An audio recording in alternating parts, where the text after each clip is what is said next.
O exército israelense atacou a Síria nesta sexta-feira, um dia depois de um drone cair sobre uma escola no sul de Israel e de ter interceptado mísseis que se dirigiam aí a seu território.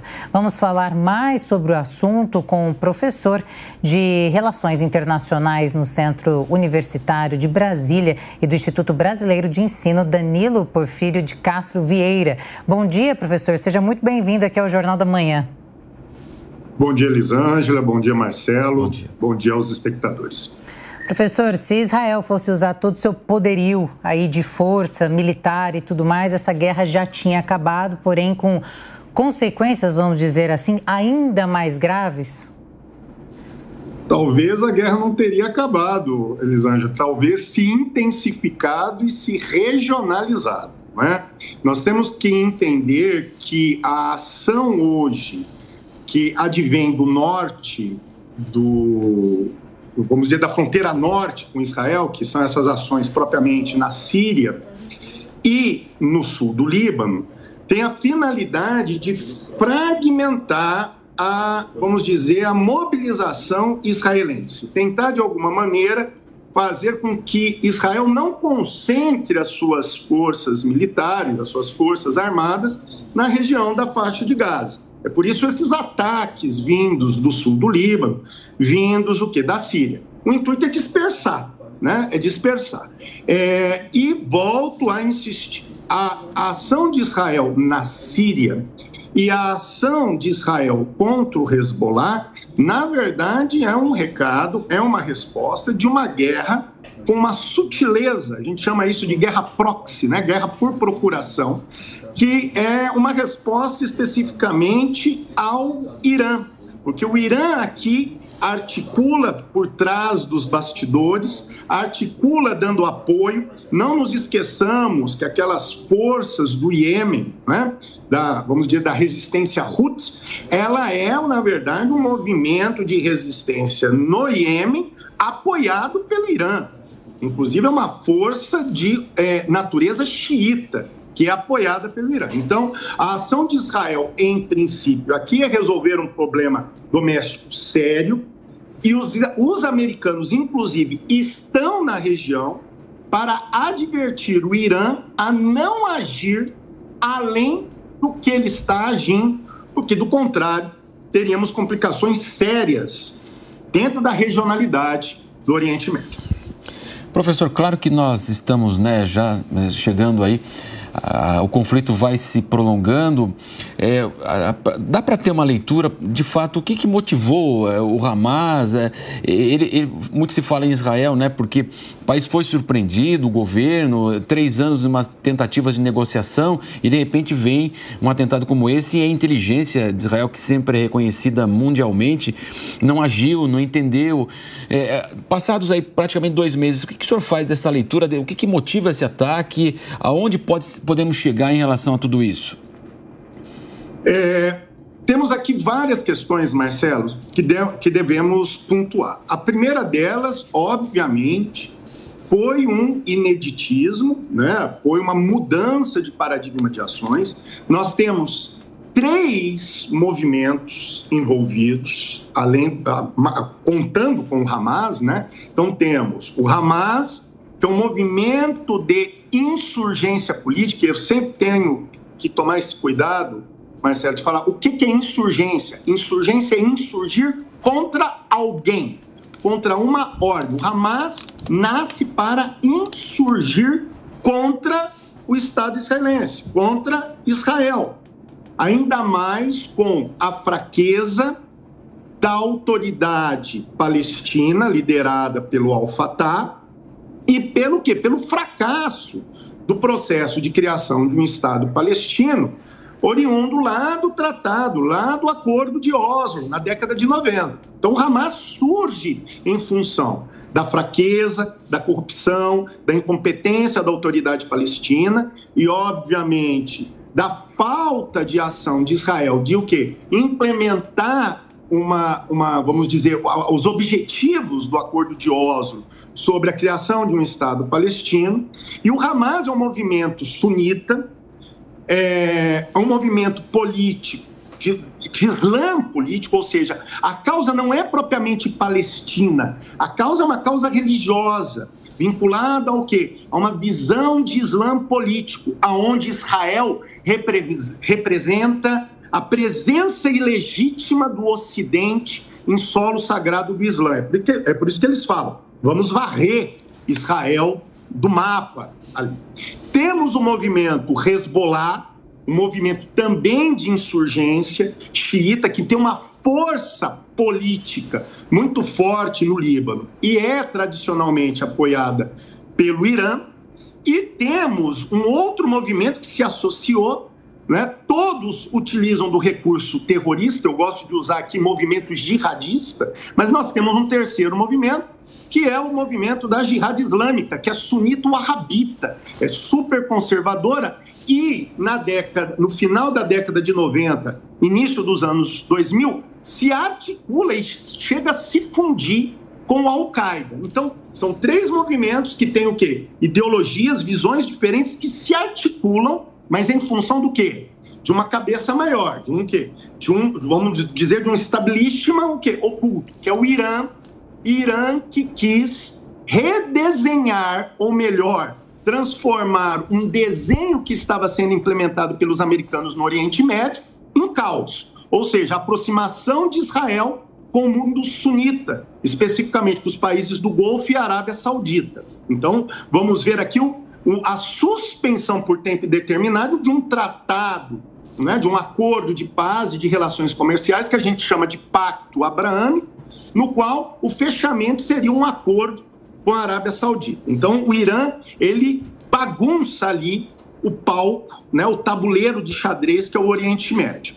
E, obviamente, o outro ponto que nós temos que considerar é que Israel não percebe essa situação, não só pela ação, vamos dizer, da inteligência iraniana por trás disso, mas Israel está numa crise institucional interna, uma crise, por exemplo, vinculada a poderes, a instituições democráticas, republicanas, a questão do judiciário. Então, vamos dizer que esses movimentos se aproveitaram de uma situação de fragilidade política interna de Israel para agir, né? Esses são os elementos, Marcelo, que nós temos que pontuar e considerar aqui, né? E temos que aprender, inclusive. Kobayashi, sua pergunta para o professor? Professor Danilo, bom dia. É um prazer falar contigo novamente. A minha pergunta, professor, é sobre essa última notícia que a gente teve de que Israel teria eliminado um membro relevante do Hamas. Eu quero saber qual é o possível impacto disso. Será que isso pode atrapalhar a saída dos brasileiros? Pode ter alguma retaliação em relação a esse acordo que já havia sido feito antes, pela saída dos estrangeiros do território da faixa de Gaza? Ou pode gerar uma contra-reação do Hamas ou uma intensificação naqueles ataques que continuam sendo feitos no território aéreo de Israel? Quais os impactos dessa notícia, professor? Kobayashi, a gente pode primeiro te saudar, Kobayashi, analisar duas questões aqui. A primeira delas é que, como um movimento político-religioso, a morte dessas lideranças não afeta necessariamente, em tese, a organização do movimento, que tem uma causa maior. Inclusive, na própria visão jihadista, a perda da vida é um cálculo já considerado. Então, essas lideranças, quando são eliminadas, facilmente são substituídas por outras. Lembremos das experiências de Israel sobre o quê? A morte, né, seletiva de lideranças do Hamas, né, em tempos anteriores, em tempos pretéritos, anteriores a essa guerra, né? Inclusive o Sheikh Hassim, entre outros, que era a grande liderança do Hamas. Então, eles são substituídos. É por isso que o objetivo de Israel não é apenas atingir as lideranças, é eliminar substancialmente o Hamas.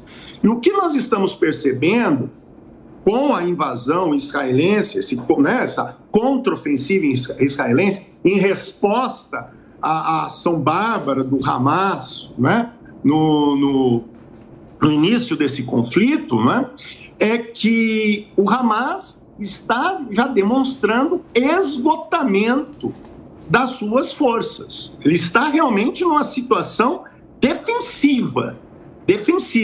Então, eu não vejo uma repercussão de forma categórica, a não ser aquilo que já estamos vendo, né? Ações dentro das possibilidades de retaliação e ações de dispersão vindas da fronteira norte de Israel. Diga-se Hezbollah, diga-se o quê? As ações indiretas da Guarda Republicana na Síria.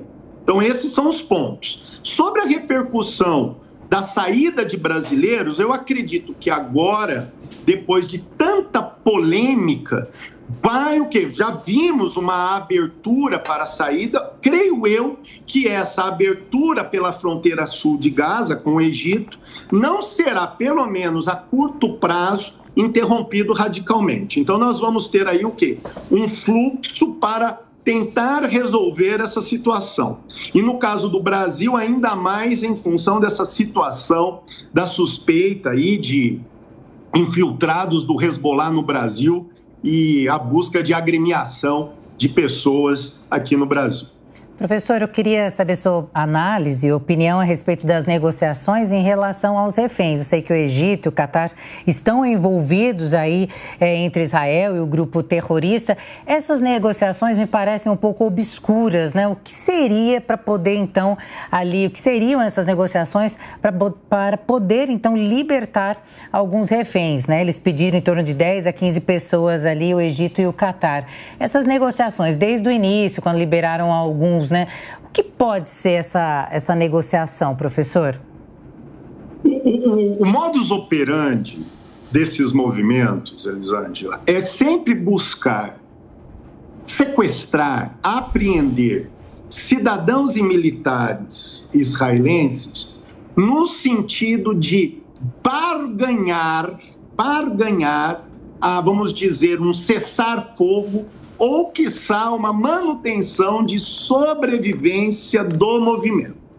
Eles sempre contam que, diante de um ato de violência, eu recorro ao aprisionamento, né, a busca de reféns, cidadãos israelenses, no intuito de buscar a contenção de uma força retaliatória do Estado israelense e, obviamente, buscar pela negociação algum cessar-fogo, alguma vantagem, alguma cessação, pelo menos provisória, do conflito. O que Israel rechaçou de vez. Não buscaremos esse tipo de acomodação.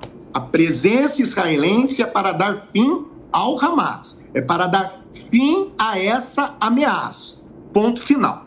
Obviamente, o Catar, que é um país que tradicionalmente tem íntimas relações com a Irmandade Muçulmana, que também é um movimento político islâmico da década de 20 do século 20, que, por sinal, liderou a Primavera Árabe, né? Foi o grande movimento de liderança da Primavera Árabe, e no qual o Hamas surge dentro de uma vertente palestina dessa Irmandade Muçulmana. O Catar tenta, de alguma maneira, junto com o Egito, originalmente a Turquia, depois a Turquia se afasta, em função, inclusive, da ruptura diplomática com Israel, busca, inclusive, com apoio americano, tentar uma acomodação e uma troca, talvez, de prisioneiros ou um cessar-fogo. Mas eu digo a você, Elisângela, o governo do Netanyahu não está disposto a barganhar reféns, mas de alguma maneira, pelas próprias Forças Armadas, buscar a salvação desses reféns. Não existe moeda de troca. A questão aqui é dar fim ao movimento Hamas.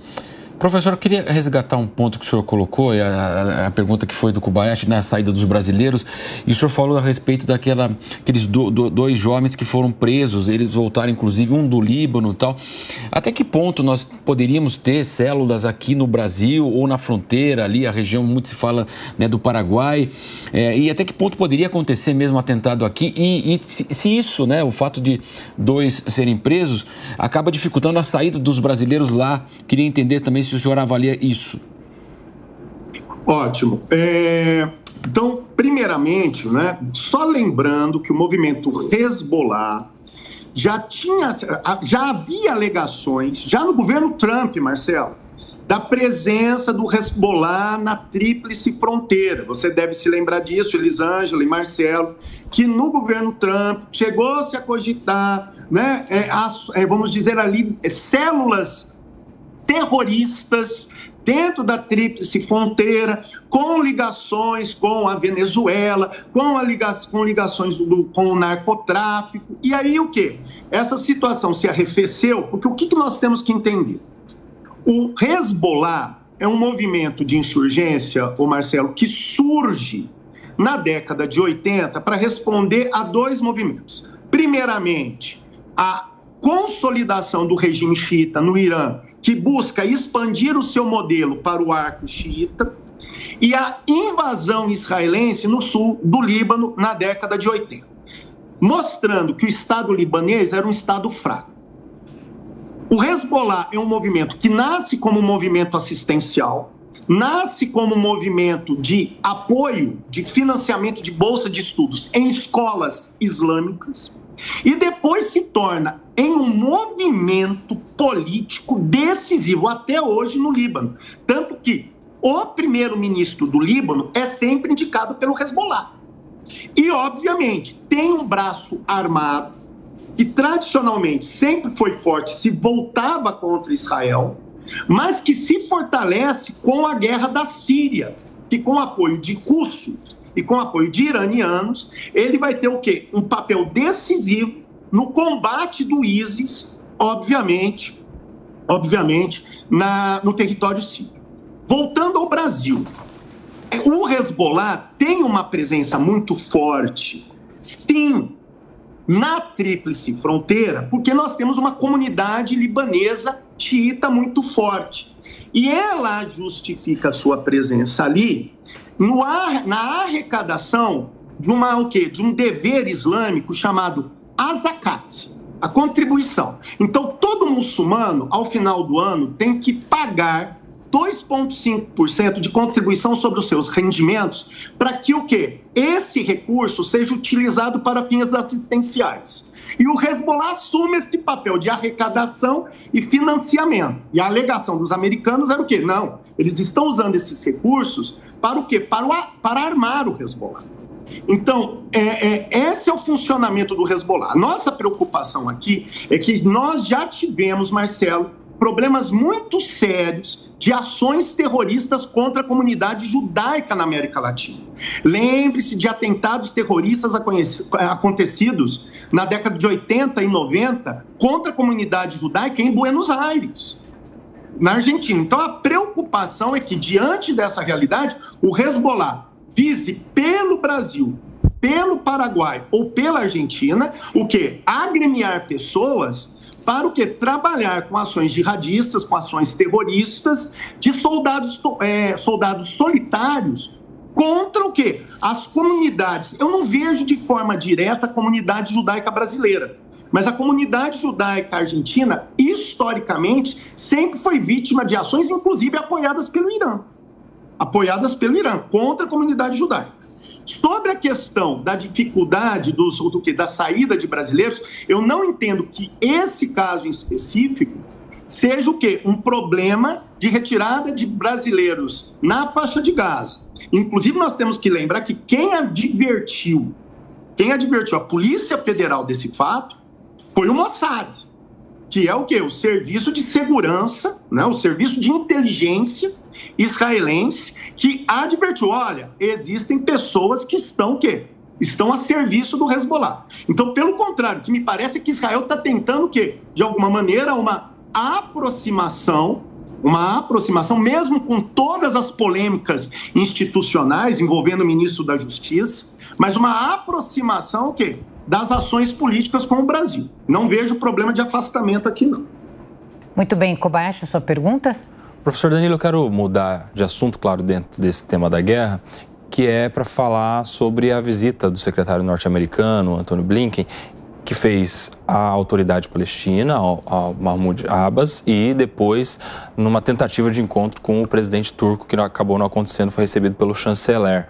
São duas relações importantes, né? Com a autoridade palestina, que está na Cisjordânia, e com a Turquia, que apesar de ser da OTAN, teoricamente estaria aliado aos interesses do Ocidente, mas que é a voz dissonante da OTAN, tem uma posição contra Israel. Qual seria a importância dessa relação norte-americana com esses dois atores importantes? Na verdade, lembre-se que os americanos, e tem pessoas que não entendem essa terminologia, Kobayashi, os americanos afiançam a sobrevivência, a vida, a manutenção, a perpetuidade do Estado israelense na região desde 1947. Hoje, toda a organização militar, todo o financiamento, inclusive nós sabemos que os americanos estabelecem verba específica anual para os israelenses, anualmente, no seu orçamento, para o quê? Apoiar a manutenção, não só do quê? Da sua estrutura civil, mas da sua estrutura militar também. Então, quando os americanos, Kobayashi, vão ao quê? Ao Oriente Médio, buscam conversar, e eles não só conversaram, né, Kobayashi, com a autoridade palestina, com a Turquia, conversaram com o rei da Jordânia, conversaram com o presidente Sisi do Egito, eles estão articulando. O que eles querem? Eles querem evitar, primeiramente, em relação ao Egito, à Jordânia, uma desarticulação fruto de uma longa construção de uma relação de paz cordial entre esses países que outrora foram inimigos de Israel, em o quê? No mínimo, o quê? Não aliados, mas o quê? De países que se reconhecem e convivem em paz. Então isso é muito importante. Então manter uma relação de proximidade, amistosidade e estabilidade entre Jordânia, Egito com Israel, como também falar com a Turquia. A Turquia, antes do governo Erdogan, era um dos principais aliados de Israel. Com o governo Erdogan, que tem uma índole neo-otomanista, que a gente fala neocalifista, ou seja, de buscar um modelo de Islã político moderno, no qual a Turquia seria exemplo, ou seja, o Erdogan deixa de olhar para a Europa e começa a olhar mais para o Oriente Médio e para o mundo islâmico, o que acontece? Existe uma distensão gradual entre a Turquia e Israel, o que se intensifica com esse conflito com Hamas e Israel. A Turquia, até então, era também uma das principais, apoiadoras do Hamas. Ela também tem ótimas relações com a Irmandade Muçulmana, inclusive ideologicamente, o governo Erdogan tem proximidades com o quê? Com as convicções da Irmandade. Então, no momento em que nós vemos uma ação implacável de Israel a título de contra-ataque com o Hamas, o que, na lógica da Turquia, é necessário uma ruptura, o que os americanos não veem com bons olhos. Então, a proximidade, buscar o quê?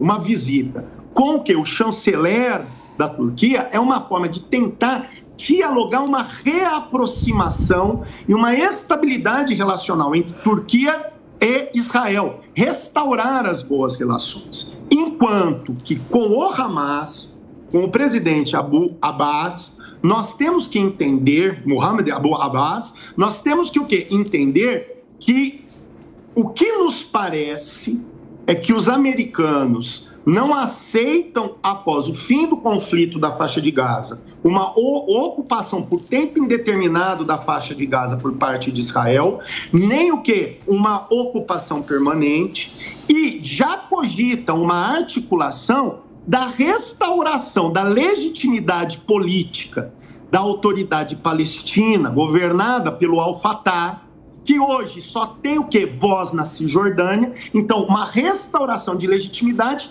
junto à faixa de Gaza. Inclusive, o presidente Abbas disse isso. Estamos preparados para retomar a administração da faixa de Gaza, de assumir a responsabilidade administrativa pela faixa de Gaza. Então, os americanos tentam compor, vamos dizer, um planejamento pós-guerra em prol de uma estabilização de uma situação que foi perdida com esse conflito.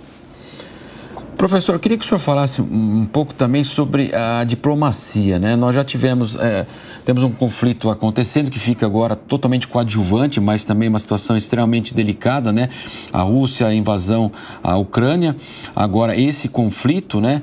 E o papel da diplomacia, né? A gente sabe, a ONU existe há muito tempo, tem propósitos assim louváveis, está muito bem sediada em Nova York, mas há uma falência de fato da diplomacia mundial, professor?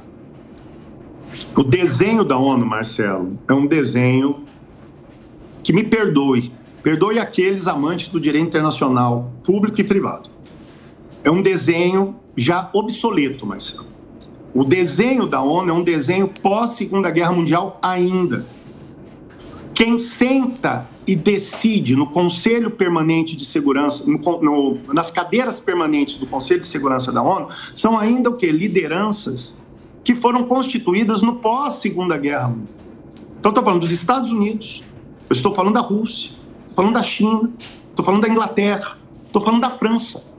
Né? Os vencedores, o quê? Em tese da Segunda Guerra Mundial. Outras potências não são ouvidas. E quando eu falo potências, Marcelo, aqui eu não estou falando de potências de primeira ou segunda grandeza, não é? Como a Alemanha, que deseja fazer parte do Conselho de Segurança, o Japão. Mas eu estou falando de potências que hoje devem ser consideradas e dialogam com aquilo que chamamos de terceiro mundo, que também é um termo obsoleto. Estou falando o quê? Do Brasil. Eu estou falando da Índia. Então, primeiramente, não há o quê? Protagonismo de outros agentes políticos indispensáveis no processo decisório do palco político internacional. E segundo, hoje nós percebemos que as próprias potências militares, entre elas, eu vou aqui citar 4 delas, que fazem parte do quê? Do Conselho de Segurança da ONU. Rússia, Estados Unidos, China e Reino Unido. Muitas vezes só lembra da ONU para o quê? Buscar legitimidade sobre os seus atos.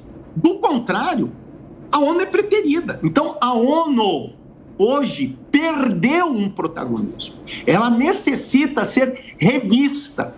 A comunidade internacional tem que repactuar, reestruturar a ONU, né, dentro daquela lógica wilsoniana do FEDUS, né, da Federação dos Estados, de buscar o quê? Uma ideia de consenso entre os Estados em prol da manutenção de uma paz perpétua. Paz perpétua hoje? Parece que a realidade do mundo hoje mais parece um mundo pré-primeira, pré-segunda guerra. Não é um mundo de conflitos, onde a ONU o quê? Perdeu voz. Conversamos então com o professor Danilo de Castro Vieira, que é de Relações Internacionais. Professor, muito obrigada pelas suas informações, por participar aqui do Jornal da Manhã. Um ótimo dia. Obrigado, Elisângela. Obrigado, Marcelo. Obrigado. E sempre à disposição. Um forte abraço a todos.